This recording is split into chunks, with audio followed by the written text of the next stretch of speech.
Hey, hey, how you guys doing? Curdy Cool is back on the scene, y'all. I told you guys that I have a series talking about this Patricia Robinson scam, y'all. I'm telling the honest God truth about this story, y'all, with this Patricia Robinson. I mean, this whole Patricia Robinson thing, y'all, was just so awkward, y'all. I mean, you guys check this out now. I never talked about this one, but check this out now. A week before Charlie Robinson dies, he throws a big old party at his house now.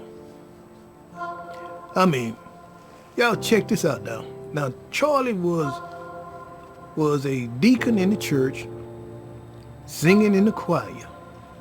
I mean, he had a big old deep voice in the choir, singing in the choir. I thought he had a great voice, you know, big old deep, heavy voice, y'all. So he appeared to be a pretty good singer. But y'all check this. A week before Charlie died, he throws a big old house party at the house right there where Patricia Robinson is, y'all. Now he have this big old party, y'all, in his garage. But guess what? What I thought was so awkward was that Patricia Robinson was not invited. Right there at her own house, y'all. Patricia Robinson not invited.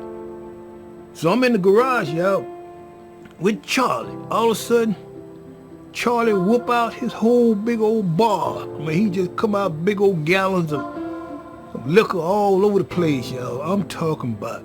I was like, whoa, Charlie. To say a man singing the choir, you got every kind of bottle of whiskey there is. He said, yes, tonight is my party. My party, y'all. And so he started putting all this big old gallons of alcohol in place, y'all, just laid it out. Not only did he have all this alcohol, y'all, I look up, it's another woman coming to see Charlie at that house. Patricia Robinson is peeping out the garage door, open the garage door. You know how the door to the house, from inside the house, you open the garage door.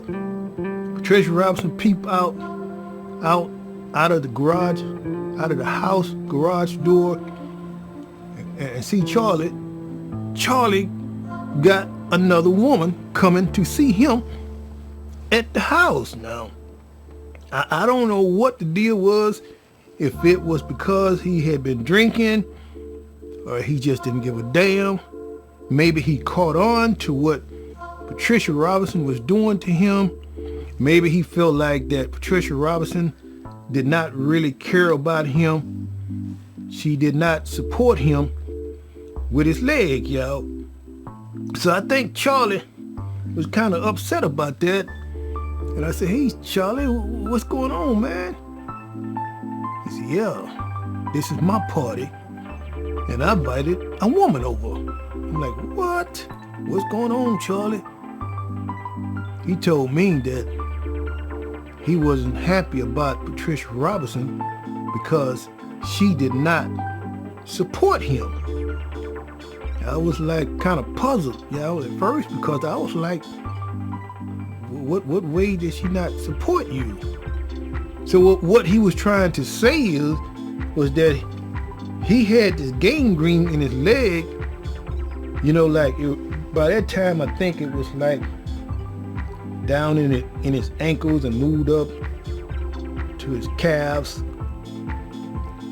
He told me that his wife did not support him. And so he said, I just decided to throw me a big party. Curdy Cool, I think you are a real cool guy. And he said, I don't care. Tonight is my night right here at the house. I look up, Charlie called up another woman to the house and said, screw Patricia Robinson, yo. I'm not lying. Charlie let his hair down, yo. One minute he was singing in the choir, the next minute he had his whole bar laid out with big old gallons of every kind of liquor, alcohol you can dream of, baby. I mean, Charlie was in the moment. He said, I'm gonna enjoy my little shit. Or he was jamming on some old school, on some Ray Charles, on some Teddy Pendergrass. I mean, a little bit of everything. Some Gladys Knights.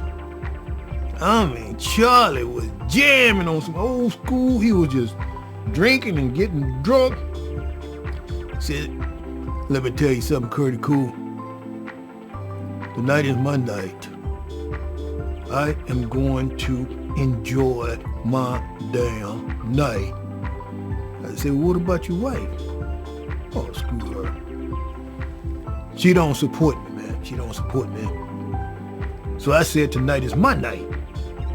So I look up, y'all. Another woman pulls up, comes into the garage. I mean, Charlie pump up the music. All of a sudden, Charlie start jamming the box, y'all, on some old school, on some Gladys Knights, y'all. I look up. Another woman is pulling up, y'all, getting out of the car, y'all. Coming towards Charlie, y'all. I always think, okay, maybe she's coming in to visit Patricia. No, she came to see Charlie, y'all. Charlie said, come here, baby. He gave this woman a big old hug, y'all. And then Charlie started dancing and swinging out and doing his thing. I mean, he was having a good time with his other woman, y'all, right there at the house, y'all. He just disrespected the hell out of Patricia, y'all. Y'all, guess what? Patricia Robinson couldn't say not a one word because Charlie said, screw her. She didn't support me, so I'm gonna do my thing. You know, Doc done already told me that if I don't get my leg cut, well, I don't have a whole lot of time to be here if this stuff spread. If it spreads, y'all. And he was hoping that Patricia Robinson would help support him make that decision. But she told him, you came here with your damn leg. You are going to leave here with your damn leg. Oh, Patricia Robinson was cold-blooded toward Charlie, y'all. She did not support him, y'all. She was complaining about the stink and the smell. So Charlie just let his hair down, man. I mean, he was like just jamming, slow dancing, and swinging out with this woman, y'all. I mean, Charlie had a ball. And he just enjoyed himself, y'all. Patricia Robinson back and forth, peeping at the door. Charlie just ignored Patricia Robinson all the way through, y'all. I mean, he enjoyed himself, y'all. And I just sit back, I just sit out in the garage right there, just checking it all out. Charlie with his women, he had a great time that night. And it was not a one thing that Patricia Robinson could say. And he thought Curtie Cool was so cool, yo. I got to give it to you, Curtie Cool. You are a very cool man. Then he started laughing. He said, one thing I noticed, Curtie Cool, I could not get you to be a junkyard man. I say, let me tell you something, Charlie. I will never be a junkyard man. I won't be a junkyard man, and I won't be a junkyard dog. And then he said, let me tell you something, Curtie Cool. I mean, all I want you to do is just drive the junkyard truck like Sanford and Son. Say, hey, hold him up, Charlie. Hold him up, Charlie. No, man. I am not driving nobody junkyard truck like Sanford and Son, Fred Sanford. Y'all know what I mean? Like Junkyard Willie. This is Junkyard Dog. No, Charlie, I ain't being no junkyard dog, man. I'm not. Forget it. Get it out of your head, Charlie. No. Well, Curtis Cool, all I want you to do is just go around town and pick up all the junk. Pick up all the scrap iron all over town. Just ride around and pick up the scrap iron. I need you, Curtis Cool.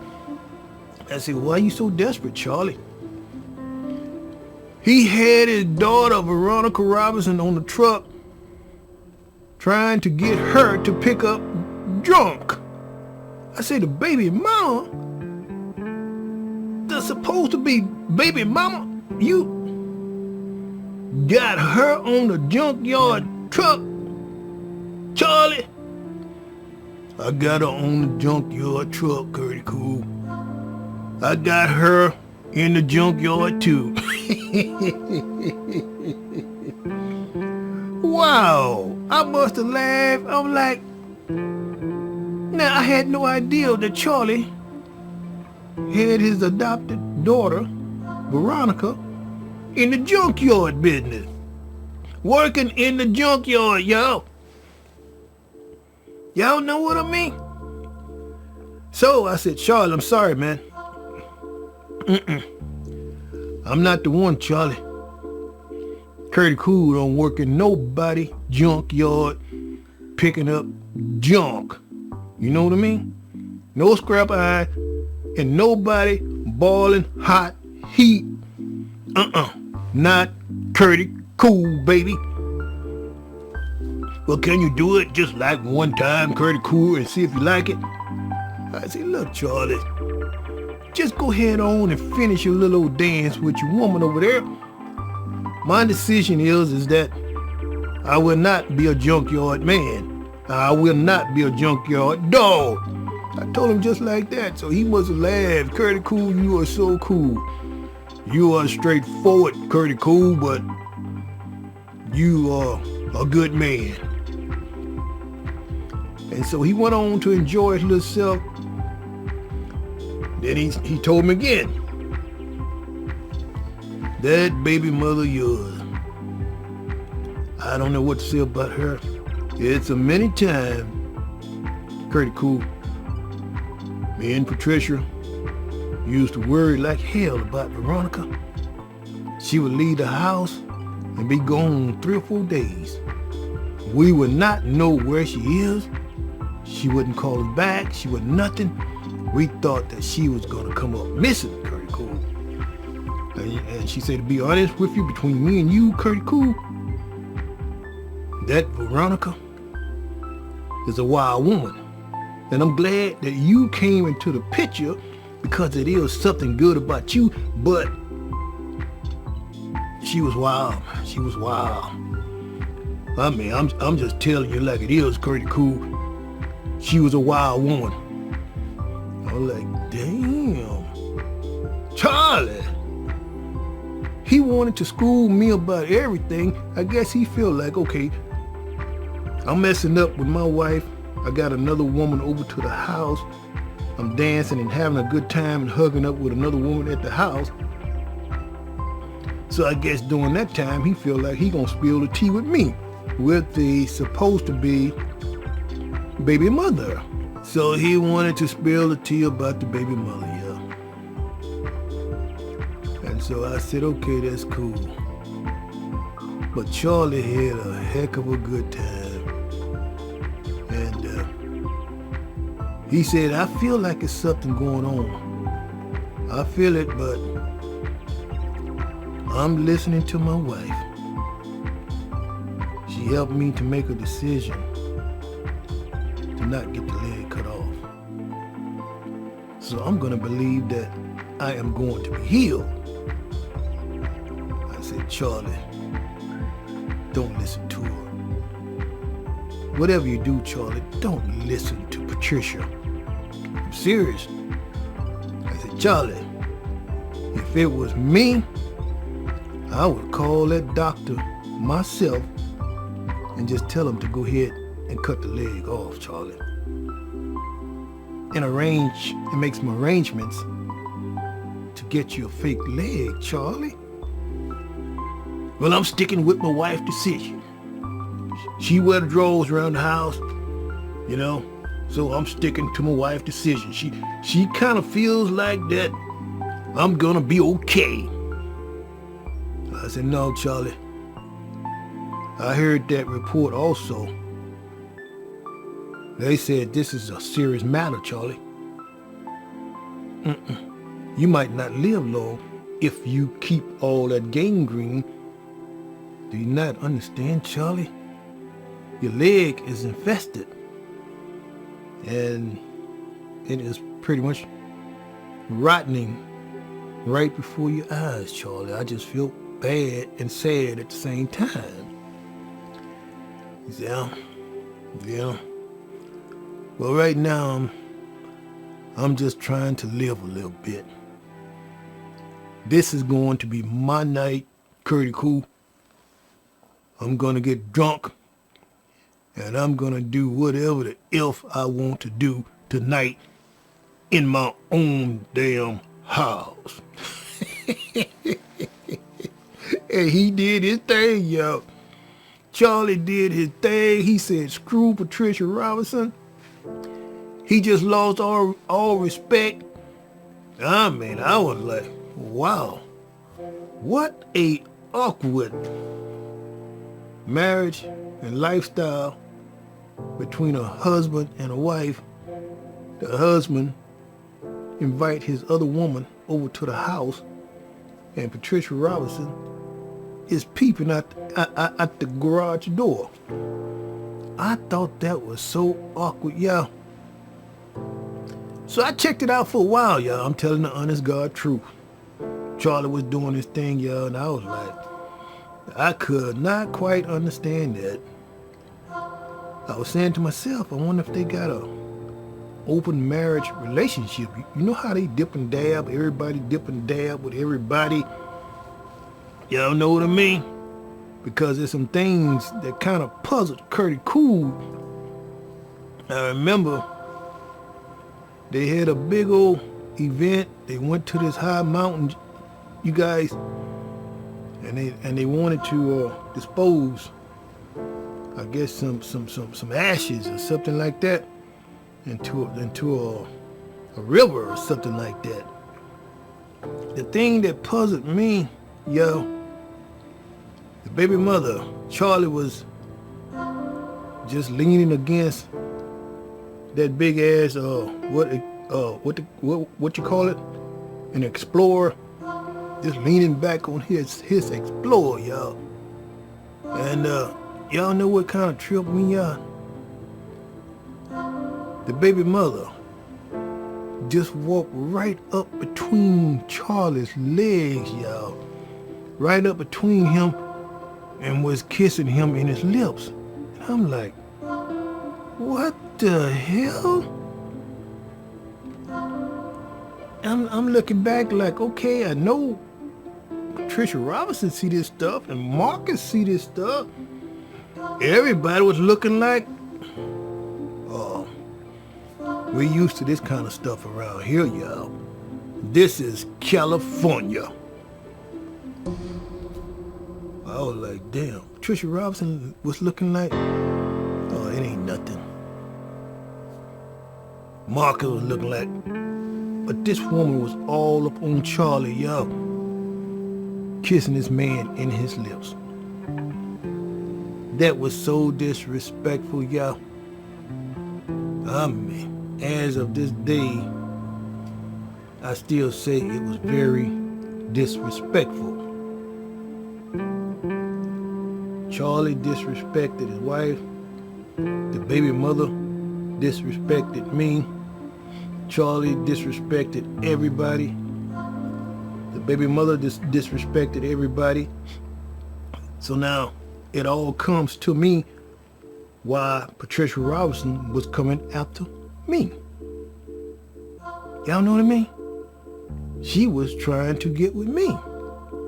And it just wasn't my thing. Y'all know what I mean? So it all just come together after I thought about all this stuff. I'm like, it's something strange about this stuff around here, y'all. So now, y'all check this now. So now, Curtie Cool,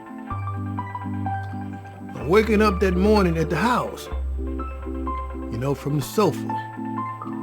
Patricia Robinson slept on the other end of the sofa all night long, y'all. But she got up just in time to go back upstairs to her room. Now, I was still puzzled, y'all. But I did not say anything else. So now, she's getting Amanda Rose Lee ready for school now. This is something else that kind of puzzled me, and I was like, at full rejection. So now, Patricia Robinson, Amanda Rose Lee is all dressed, and Patricia Robinson is getting ready to take her to school. During that time, she was about 15, y'all. And then all of a sudden, Amanda Rose Lee was like, Mama, I don't want to go to school. Is Curtie Cool gonna be at the house? I don't want to go to school. I said, oh, hell no, hell no. I'm getting ready to leave here right now. What the hell? What the hell? What? Hell no. Hey, look, Veronica, I'm out of here. You guys are not going to get Curtie Cool caught up with some BS. That girl thought that I was going to be at that house during the day and talking about I want to be here with Curtie Cool. Hell no. Hell no. You, hey, Veronica. Hey, look, I'm out. The traffic done died out. I'm out of here. I mean, so I started thinking, was Charlie doing something, y'all? This was such a strange, awkward family, y'all. It was just some strange, awkward ass shit, y'all.